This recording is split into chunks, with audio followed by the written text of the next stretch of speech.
ठीक आहे. माननीय भारत निवडणूक आयोगाकडील दिनांक 18 मे 2026 नुसार औरंगाबाद जालना स्थानिक प्राधिकारी निवडणूक 2026चा कार्यक्रम जाहीर झालेला आहे। ह्या औरंगाबाद जालना स्थानिक प्राधिकारी निवडणुकीसाठी निवडणूक निर्णय अधिकारी म्हणून जिल्हाधिकारी छत्रपती संभाजीनगर हे राहणार आहेत, तर सहाय्यक निवडणूक निर्णय अधिकारी म्हणून निवासी उपजिल्हाधिकारी छत्रपती संभाजीनगर आणि निवासी उपजिल्हाधिकारी जालना हे राहणार आहेत। ह्या निवडणुकीसाठीचा निवडणूक कार्यक्रम याप्रमाणे आहे।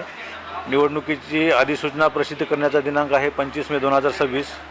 नामनिर्देशनपत्र दाखल करण्याचा कालावधी आहे 25 मे 2026 ते 1 जून 2026। नामनिर्देशनपत्राची छाननी होणार आहे 2 जून 2026। उमेदवारी मागे घेण्याचा अंतिम दिनांक आहे 4 जून 2026।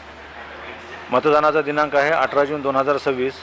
मतदानाची वेळ आहे सकाळी 8 ते सायंकाळी 4 वाजेपर्यंत आणि मतमोजणीचा दिनांक आहे 22 जून 2026 सकाळी 8 वाजल्यापासून आणि निवडणूक प्रक्रिया पूर्ण करण्याचा दिनांक आहे 25 जून 2026।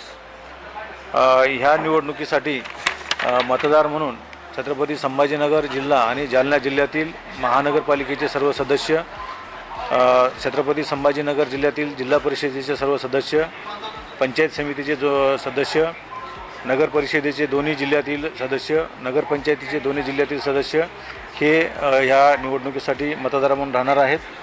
या बाबतीमध्ये संबंधित महापालिका आयुक्त किंवा CO यांच्याकडनं मतदाराची लिस्ट आम्ही मागवलेली आहेत। ते आल्यानंतर त्याची प्रसिद्धी करण्यात येईल। त्याच्यानंतर 7 दिवसात त्याच्यावर ऑब्जेक्शन घेण्यात येईल आणि ऑब्जेक्शनच्या नंतर पुढील मतदाराची यादी अंतिम करण्यात येईल। याच्यामध्ये मागच्या 2019च्या निवडणुकीप्रमाणेच दोन्ही जिल्ह्यातील सर्व उपविभागाधिकारी कार्यालय आणि तहसील कार्यालय यामध्ये सर्वसाधारणपणे मतदान केंद्र राहणार आहेत। त्याबाबतचा प्रस्ताव आम्ही आयोगाला पाठवणार।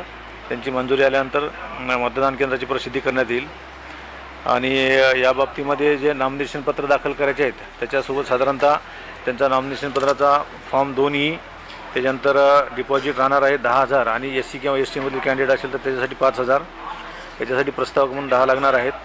त्यांचं स्वतःचं उमेदवाराचं शपथपत्र लागणार आहे। फॉर्म 26 मधील प्रतिज्ञापत्र लागणार आहे। उमेदवार हा त्या राज्याच्या विधानसभा मतदारसंघामधील मतदार असल्याबद्दलचा एक पुरावा लागणार आहे आणि जर उमेदवार हा राजकीय पक्षाकडून असेल तर त्या राजकीय पक्षाचं फॉर्म AA किंवा BB हे लागणार आहे। आणि ह्या निवडणुकीचे निवडणूक निर्णय अधिकारी हे माननीय जिल्हाधिकारी संभाजीनगर असल्यामुळं यांचं कार्यालय आहे, निवडणूक निर्णय अधिकाऱ्याचे कार्यालय हे जिल्हाधिकारी कार्यालय संभाजीनगर हे राहणार आहे।